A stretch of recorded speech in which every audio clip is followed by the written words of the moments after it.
4, 1 João capítulo 5, verso 4.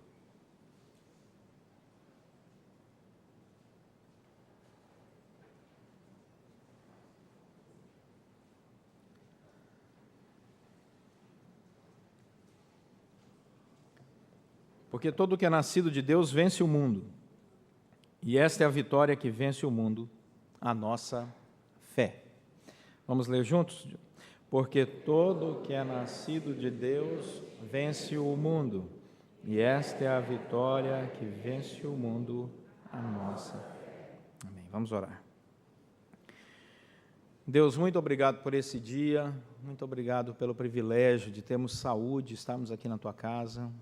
Muito obrigado porque o Senhor nos deu um ambiente confortável, muito obrigado porque o Senhor nos deu um país que ainda permite a pregação do Evangelho de maneira livre, e rogamos que o Senhor mantenha assim debaixo da Tua misericórdia. Agora, Senhor, reconhecemos que se não for a obra do Teu Santo Espírito agindo nos corações, não entenderemos a plenitude da beleza, a profundidade, a altura daquilo que o Senhor deseja falar aos nossos corações. E rogamos, ó Deus, que desta forma, através do Teu Santo Espírito, essa palavra seja aplicada a cada coração, para a glória do Senhor, para a alegria do Teu povo, para o crescimento da Tua igreja, em nome de Jesus Cristo. Amém. Estava lendo um livro muito interessante, de um sociólogo que serviu a nossa nação como presidente, né? E ele conta a história, nesse livro, da campanha, o Fernando Henrique Cardoso. E ele diz, a primeira campanha dele a presidente, o livro se chama Arte da Política, é um livro bem grosso, e na página 214 ele faz essa citação que eu achei interessantíssima. Ele conta da viagem dele, primeira campanha, ele ainda inaugurando os passos, né, nessa campanha presidencial, ele foi até o Mato Grosso, e lá ele foi recebido pelo governador e o irmão, e o governador e o irmão levaram ele para uma igreja pentecostal de 3.000 pessoas. Eu fico imaginando o Fernando Henrique num ambiente desse, né? E aí a igreja era pentecostal, e ele diz aqui no livro que ele falava muito aleluia. Ele diz, aleluia, aleluia, aleluia, irmão, aleluia, irmão. E, de repente, passaram a palavra para ele, no culto. E ele diz que ele ficou um tanto atordoado, mas ele acabou inserindo num discurso sobre o plano real, referências a Deus, mas também a Max Weber, o qual, analisando a ética calvinista, mostra que a acumulação de riqueza pode ser vista como um chamado do Senhor aos seus eleitos. Imagina o auditório ouvindo essa tese, né? E ele diz que quando ele passou a palavra para o irmão do governador pegou a palavra e começou a dizer aleluia, aleluia, e o povo foi com ele, e ele ficou ali assustado com aquilo, até encantado com aquilo. Quando saiu, ele entrou no carro, e ele narra dizendo que falou ao irmão, escuta, eu não sabia que o seu irmão era tão ligado à igreja pentecostal. O governador responde, o senhor não viu nada ainda, precisa ver o Júlio na Umbanda, ele é ótimo. E aí ele conclui, olha que frase interessante, político no Brasil canta em igreja evangélica, toma passe em terreiro de Umbanda e se ajoelha na igreja católica. É uma visão de um sociólogo, e muito interessante. Não tenha isso com uma outra visão, não. Essa é a visão dele. Isso me lembrou um poema do Fernando Pessoa, que diz assim, o poeta é um fingidor. Finge tão completamente que chega a fingir que é dor, a dor que devera sente. Poucas palavras têm um poder tão grande na vida de um ser humano quanto uma palavrinha que é composta de 2 letras apenas. Fé. Essa palavra é poderosa, fé. Essa palavra, ela pode gerar discussões filosóficas, sociológicas, teológicas, profundas. Apenas 2 letrinhas, fé. A fé, ela é objeto de grandes discussões, e em alguns casos, infelizmente, até divisões, rusgas, ressentimentos por causa da fé. Mas a fé também é uma palavra poderosa, que é também objeto de muita reconciliação, de muito amor, de muito carinho, né, de muito abraço, de muita jornada compartilhada, a fé. E quantas vezes a fé ela foi questionamento dentro do nosso próprio coração. Quantas vezes nós aqui pensamos calados sobre a nossa fé? Pensamos se naquele determinado momento que estávamos atravessando de dificuldade, se a nossa fé não estava pequena demais. Ou em outros momentos até nos surpreendemos com a fé tão grande que nós mesmos percebemos dentro do nosso coração e falamos: Senhor, muito obrigado por essa fé, eu não imaginei que eu teria uma fé tão grande assim, né? A fé de aguentar, por exemplo, um sermão muito ruim, você fica ali firme, né? Senhor, que fé é essa, né? A fé é algo espetacular, maravilhoso, maravilhoso. E o texto diz que João está preocupado com a igreja, porque aquela igreja tinha sido mal instruída sobre a fé. Um pastor tinha pregado coisas erradas sobre a fé, uns presbíteros haviam adotado, e um grupo tinha seguido, dizendo que o Deus não era bem como a palavra de Deus dizia que ele era. E João fica super preocupado, porque o objeto da discussão aqui nessa igreja é a fé em Jesus Cristo. E ele fala: olha, a partir desse momento nós precisamos sentar, orar e voltar aos nossos fundamentos, aos nossos marcos, os marcos da nossa fé cristã. Então nós precisamos olhar para esse assunto a partir do que a Bíblia nos orienta, a fé, a nossa fé, e perceber que ela é poderosa. Dá uma olhada no versículo que nós acabamos de ler. Esta é a vitória que vence o mundo. O que é que pode vencer o mundo? A nossa fé. Não está pedindo outra coisa, não está fazendo uma outra requisição, não está dizendo que esse é o ponto 1, está dizendo o que vence é a nossa fé. O que vai te fazer um vitorioso na caminhada, o que vai fazer com que a sua família seja abençoada, o que vai fazer com que a sua vida profissional seja frutífera, os seus relacionamentos sejam transformados, é a sua fé. Ele diz: não perca a importância desse assunto. E ele está preocupado, volta lá no capítulo 1 de 1 João, mantém sua Bíblia aberta aí, por gentileza, 1 João, capítulo 1, verso 1, ele diz que a questão estava em torno da pessoa de Cristo, e ele diz: a nossa fé está centrada em Cristo. E o versículo 1 do capítulo 1 de 1 João diz: o que era desde o princípio, o que temos ouvido, o que temos visto com os nossos próprios olhos, o que contemplamos e as nossas mãos apalparam com respeito ao verbo da vida. O verbo da vida é Jesus. E a vida se manifestou. E nós a temos visto, e dela damos testemunho, e vô-la anunciamos, a vida eterna, a qual estava com o Pai, nos foi manifestada. Então ele começa a falar: eu quero voltar aos princípios dessa fé. Cristo Jesus é o Deus eterno, o que era desde o princípio.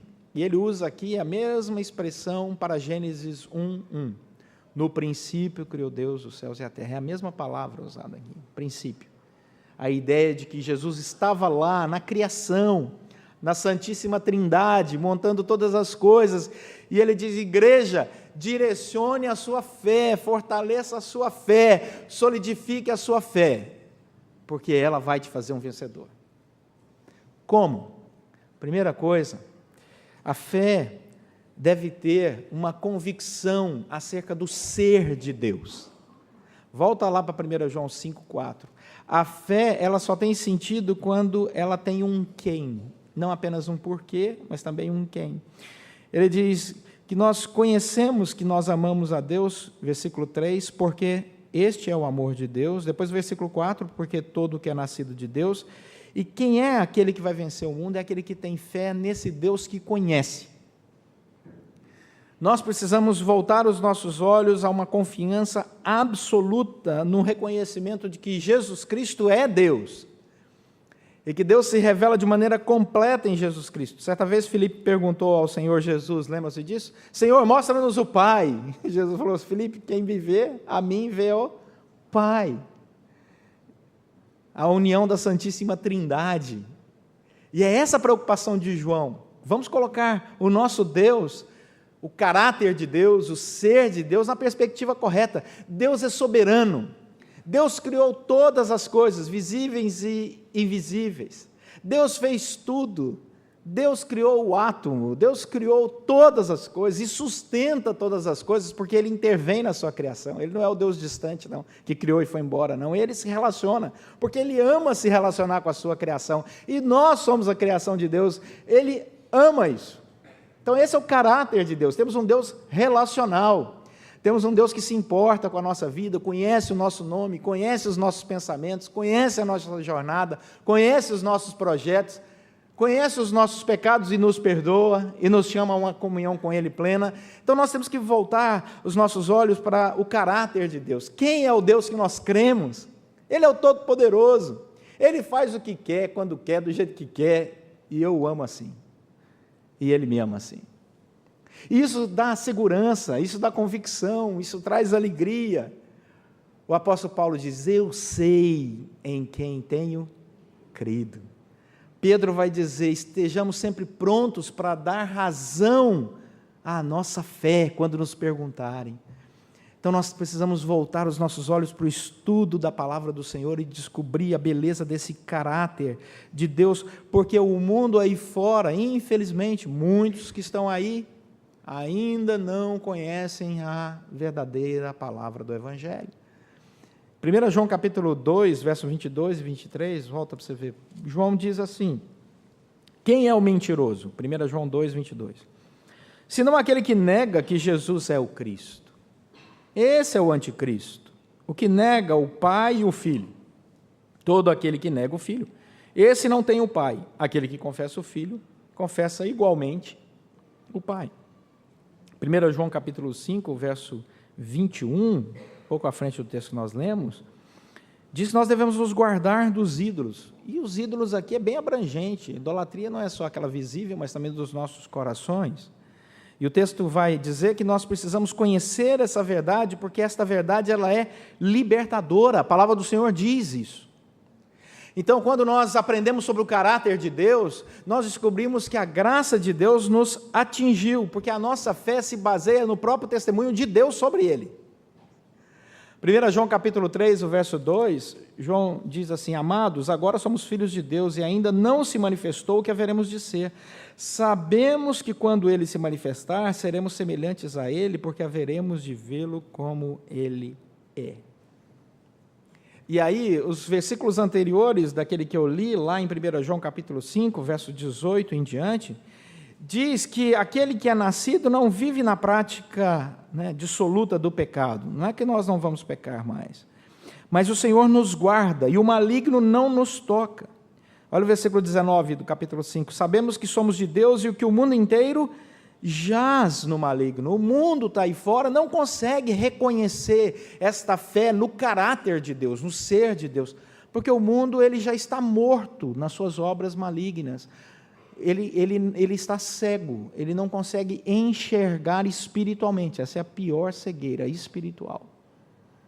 Não é a física, é a espiritual.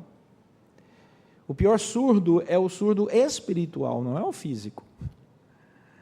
A palavra do Senhor vai dizer isso claramente. E ele diz que aquele que está longe de Deus, não quer nada com Deus, olha o que diz o verso 20. Ele está sem entendimento. Verso 20 do capítulo 5. Também sabemos que o Filho de Deus é vindo e nos tem dado entendimento. Para quê? Para reconhecer aquilo que é verdadeiro.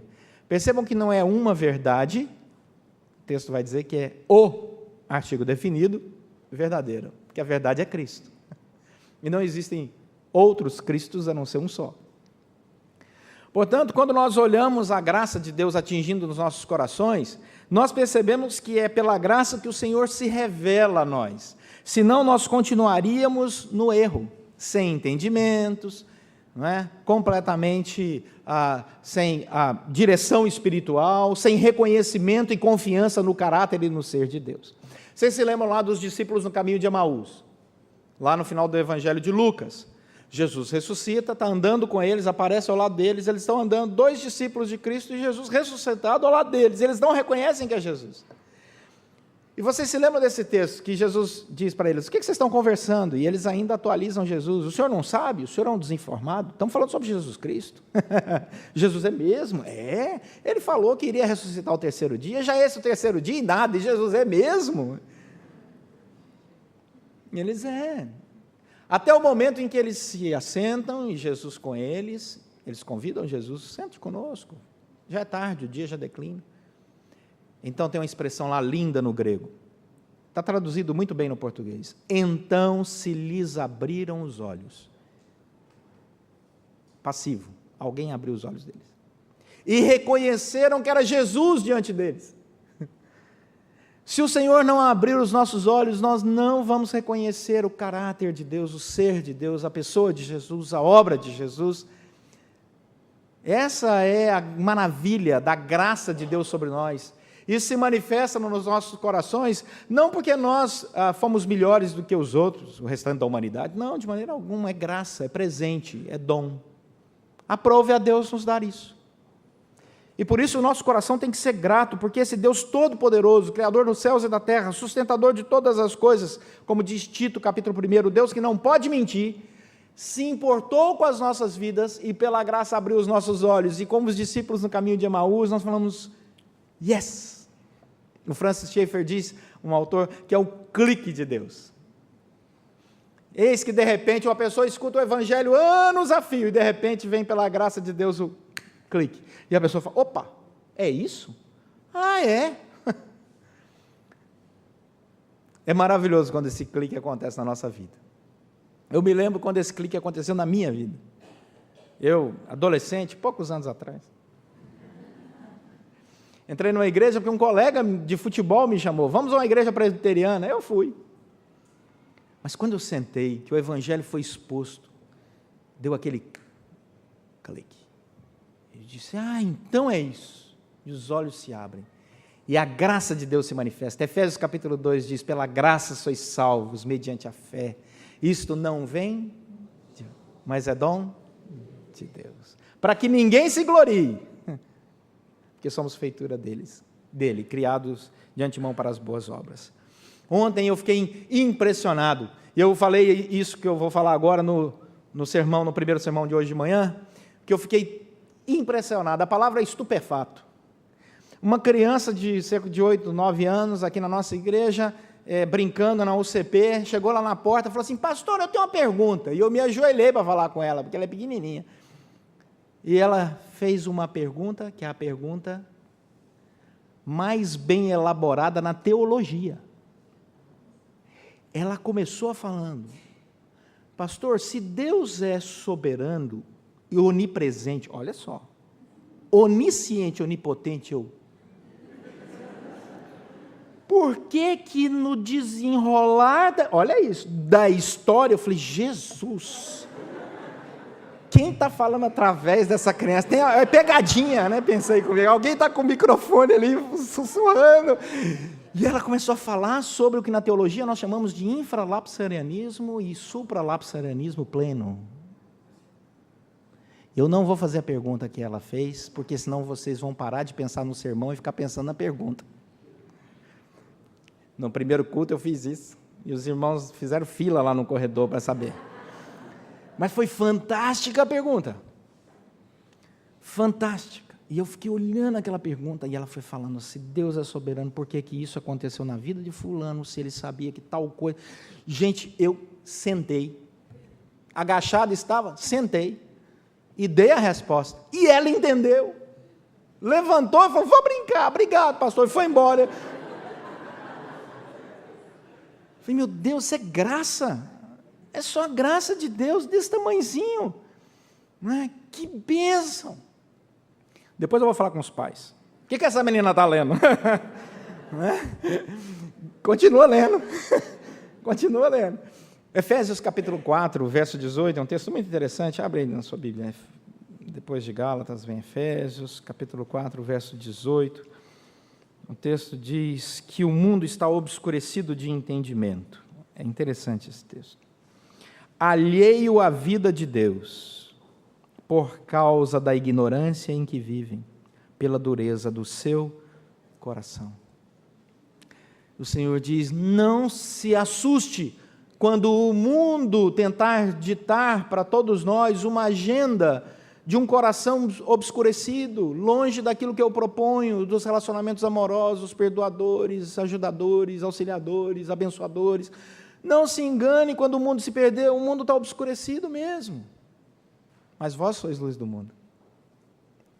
E aí a palavra do Senhor vai dizer que Deus tem essa graça derramada nos nossos corações para que possamos compreender as realidades daquele que nos chamou das trevas para a sua maravilhosa luz e para entendermos que a nossa jornada é através da unção do Senhor, da direção do nosso Deus, e que o propósito do Senhor é estabelecer no nosso coração uma fé que crê, mas também uma fé que recebe e que transforma. Olha o texto de 1 João capítulo 5, verso 4, o texto vai dizer que o Senhor vem para nos dar uma vitória que vence o mundo, que é a nossa fé, mas aí o versículo 5 vai descrever a fé. Quem é o que vence o mundo, senão aquele que crê ser Jesus, o Filho de Deus? Quem é? É aquele que tem a Jesus como centro da sua fé. Porque se o versículo 4 parasse, nós teríamos um grave problema. Olha só, se o versículo 4 estabelecesse o final, o ponto final da carta de 1 João, nós teríamos um problema, porque ele diria o seguinte: olha, a verdadeira vitória que vence o mundo é a nossa fé, ponto. E aí? Aí nós viveríamos aquilo que você já ouviu várias vezes na sociedade. Não, essa coisa, cada um tem uma religião, cada um tem uma... Não, eu acho que cada um tem a sua fé, e todos os caminhos levam a Deus, já ouviram isso? Só que o texto não vai dizer que a nossa fé é crendice em qualquer coisa. Porque tem gente que acredita em qualquer coisa, quem está perdido, né? Eu ouvi uma vez uma frase muito interessante: para todo menino desamparado, quem passa a mão na cabeça é tio. Então, para quem está perdido, se você vira para uma pessoa perdida aí, que está com os olhos obscurecidos da verdade de Deus, e diz para ela: olha, se você carregar 12 romãs na sua carteira, você vai ficar rico. Ele carrega 12 carocinhos de romã. Já tem gente anotando aí, né? Vou te dar outra, então. Trevo de 4 folhas, tem gente procurando nos jardins. Horóscopo, numerologia, e por aí vai, e as pessoas vão atrás de pirâmides, sinais, símbolos, pé de coelho, ferraduras, encontra cada coisa fantástica. Isso tudo é uma fé, uma crendice, mas não é a fé salvadora. Por isso que o versículo 5 diz: esta fé não salva, não, essa fé perdida nessas coisas, não, mas a fé no Cristo, como Deus, segunda pessoa da Santíssima Trindade, que morreu na cruz pelos nossos pecados e ressuscitou ao terceiro dia, essa é a única que salva. Portanto, a revelação do caráter de Deus, ela vem acompanhada da graça de Deus, e a revelação do caráter de Deus e da graça de Deus nos revela Cristo. É isso que eu quero que você guarde para casa aí. Então, quando a nossa fé vence o mundo, a pergunta é: como eu posso definir essa fé? A fé que crê no Deus verdadeiro, a fé que vem como resultado da graça de Deus, a fé que tem Jesus Cristo como seu Senhor e Salvador. E isto é inegociável. E aí a pergunta que não quer calar, né? Tá bom, pastor, o senhor falou, mas o que é que eu levo para casa? Vamos voltar lá ao Fernando Henrique Cardoso, né? Ele definiu muito bem, é isso mesmo. O Brasil é esse conglomerado, né, de expressão religiosa. E eu vou dizer uma coisa para você: cabe ao cristão respeitar e preservar o respeito às diversas matizes religiosas. Nós não estamos aqui para nenhuma guerra santa, misericórdia. Mas cabe ao cristão uma outra coisa: diante desse quadro de obscuridade espiritual, levar a luz do Evangelho a esses corações, porque essa é a nossa missão: ser luz no mundo e sal na terra. Essa é a missão que o Senhor nos deu. Não nos conformarmos com o mundo que está perdido, mas irmos até Ele para transformá-lo para a glória de Deus, rogando que o Senhor derrame da sua graça, compartilhando sobre o caráter de Deus e dizendo que só há um Salvador, Jesus Cristo, que morreu e ressuscitou por nós. E aí nós vamos transformar esse mundo, não como um poeta que é um fingidor que finge a dor que devera sente, não como um sociólogo apenas que analisa a sociedade. Não, o poeta é muito bom, o sociólogo é muito bom, mas quando nós falamos sobre fé, o nosso guia é a palavra do Senhor. E, portanto, a melhor definição da fé é o que a palavra de Deus diz, porque a fé, Hebreus 11:1, é a certeza das coisas que se esperam e a convicção dos fatos que se não veem. Essa é a fé que eu quero no meu coração e que eu reconheço como fruto da graça de Deus. Fé que me dá certeza, fé que me dá convicção, fé que me dá segurança, fé que me dá a possibilidade de proclamar para as pessoas que essa alegria que inunda o nosso coração vem como resultado da graça de Deus, não por aquilo que nós fizemos, mas pelo que Deus fez. Nós chamamos de graça irresistível, esse grande convite de Deus sobre as nossas vidas, que não dá para você resistir. De repente você vê aquele coração duro sendo quebrado. Eu já vi corações duros sendo quebrados. Já vi corações de 80 e tantos anos de rebeldia a Deus chorando e dizendo: eu creio, agora eu creio. Eu falo, quanto maior o gigante, maior o tombo, né? Deus é maravilhoso. A graça de Deus que se revela. E nós somos chamados para viver isso, essa certeza e essa convicção. Então não permita que as dúvidas que são comuns na vida cristã, vez por outra você vai sentir a sua fé um pouco lá, um pouco cá, mais forte, mais fraca, tire de você a plena convicção do que a palavra de Deus diz. A fé é essa graça e que você deve ter como resultado dessa graça, certeza e convicção, segurar nela, em Cristo Jesus, e dizer: Senhor, vamos juntos. Hoje está mais fácil. Senhor, hoje está mais difícil. Me ajuda quando estou dando conta. Mas Deus sempre está conosco. E isso é uma certeza que a fé coloca no nosso coração. Não adianta pensar que a argumentação, a partir de nós mesmos, ela é outra coisa senão sobrenatural. Porque ela não é. Ela é essencialmente sobrenatural. É o toque de Deus em nós. Portanto, nessa certeza e nessa convicção, vamos adiante. Mais do que vencedores em Cristo Jesus. Para a glória de quem? Dele mesmo. Para a glória dele mesmo. Vamos sair às ruas, nos nossos lares, nos nossos relacionamentos de amizade, em trabalho, em escola, onde for. Revele essa convicção, revele essa certeza, com alegria, proclamando as virtudes daquele que nos resgatou das trevas para a sua maravilhosa luz. Fale, porque é muito bom quando Deus nos usa como um instrumento da sua graça, para que outras pessoas sejam edificadas pela fé, para a fé salvadora, para a glória de Deus. Amém? Vamos orar.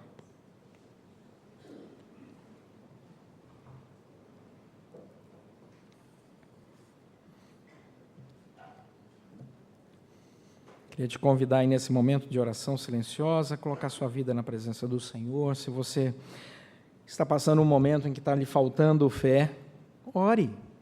Peça a Deus: aumenta a minha fé.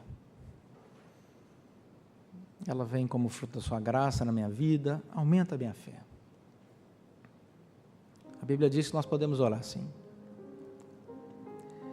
Se você está de maneira muito grata, se sentindo forte na fé, ore para que Deus te mantenha assim, mais sólido nessa fé. Mas acima de tudo, diga: Deus, eu quero ser um instrumento de bênção na vida das pessoas que o Senhor traz para o meu relacionamento. Eu quero que as pessoas percebam esta fé para a glória do Senhor na minha vida, para com alegria dedicarmos a Ti nosso louvor.